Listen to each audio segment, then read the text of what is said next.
নমস্কার বন্ধুরা, চলে আসলাম নতুন আরেকটি ভিডিও নিয়ে।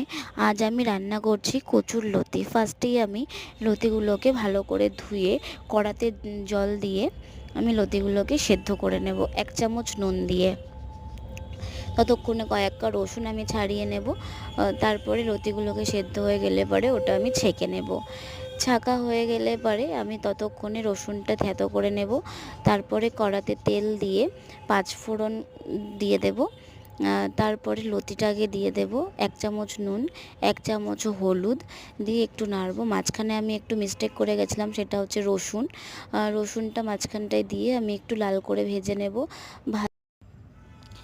তারপরেই কয়েকটা কাঁচা লঙ্কা আমি দিয়ে দেব, 1 চামচ গুঁড়ো লঙ্কা দিয়ে একটু বেশ খানিকক্ষণ ভাজা ভাজা হয়ে গেলে পরেই আমি সামান্য পরিমাণে জল দিয়ে দেবো। যেহেতু ওটা আমার সেদ্ধ করা, আমি সর্ষে দেব না, তার বদলে জিরের গুঁড়ো একটু দিয়ে দেবো। ঠিক একটু মাখা মাখা টাইপের হয়ে যাবে, নামিয়ে দেবো। ভিডিওটা ভালো লাগলে একটা লাইক, কমেন্ট, শেয়ার আর চ্যানেলটাকে প্লিজ সাবস্ক্রাইব করবে।